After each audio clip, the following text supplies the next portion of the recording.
Weekly ইনকিলাবে স্বাগত জানিয়ে দিচ্ছে আজকের প্রধান সংবাদ শিরোনামগুলো। সাথে আছি আমি মৃদুল ইসলাম। কক্সবাজার সফরে যাচ্ছেন প্রধান উপদেষ্টা। আন্তর্জাতিক পরিসরে রোহিঙ্গা সংকট নতুনভাবে তুলে ধরতে কক্সবাজারে আয়োজিত 3 দিনের রোহিঙ্গা কনফারেন্সে যোগ দিতে আগামী 25 আগস্ট একদিনের সফরে কক্সবাজার যাচ্ছেন প্রধান উপদেষ্টা ডক্টর মোহাম্মদ ইউনূস।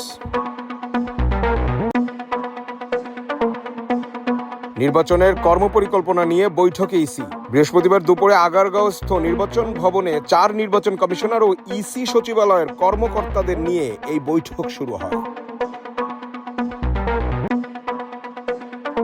ডেঙ্গুতে আক্রান্ত হয়ে গত 24 ঘন্টায় আরও 5 জনের মৃত্যু হয়েছে। এ সময় ডেঙ্গু নিয়ে হাসপাতালে ভর্তি হয়েছেন 311 জন। সরকারি সফরে চীনে গেলেন সেনাপ্রধান ওয়াকার। বৃহস্পতিবার আন্তঃবিভাগ জনসংযোগ অধিদপ্তরের এক সংবাদ বিজ্ঞপ্তিতে জানানো হয়েছে, দ্বিপক্ষীয় সহযোগিতা উন্নয়নের লক্ষ্যে চীনের উদ্দেশ্যে রওনা দিয়েছেন সেনাপ্রধান জেনারেল ওয়াকারুজ্জামান। 58% মার্কিন নাগরিক ফিলিস্তিনিকে স্বীকৃতি দেওয়ার পক্ষে। জাতিসংঘের সব সদস্য দেশের উচিত ফিলিস্তিনিকে একটি স্বাধীন রাষ্ট্র হিসেবে স্বীকৃতি দেওয়া বলে মনে করেন 58% মার্কিন নাগরিক। মার্কিন ভিসা ইস্যু নিয়ে নতুন বার্তা দিল দূতাবাস। ঢাকাস্থ মার্কিন দূতাবাসের ভেরিফাইড ফেসবুক পেজে এক বার্তায় বলা হয়েছে, ভিসা মূল্যায়ন প্রক্রিয়া যতক্ষণ না সব ধরনের জাতীয় নিরাপত্তা সংশ্লিষ্ট উদ্বেগের সমাধান হয় ততক্ষণ পর্যন্ত কোনো ভিসা ইস্যু করা হবে না।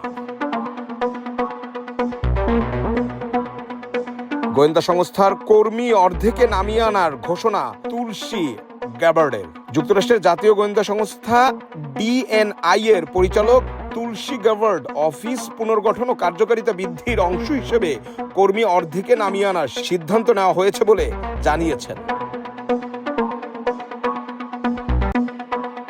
গাজাবাসীকে সমর্থন করায় হালান্ডের উপহাস করল ইসরায়েল। 2026 বিশ্বকাপ বাছাইয়ে ইসরায়েলের বিপক্ষে আসন্ন ম্যাচে আয় থেকে গাজায় নির্যাতিত মানুষের জন্য দান করার ঘোষণা দিয়েছে নরওয়ের ফুটবল ফেডারেশন। আগামী 11 অক্টোবর আসলেই ইসরায়েলের বিপক্ষে মাঠে নামবে নরওয়ে। এই ছিল আজকের মতো সবাইকে পরবর্তী সংবাদ আপডেট শোনার আমন্ত্রণ জানিয়ে বিদায় নিচ্ছি।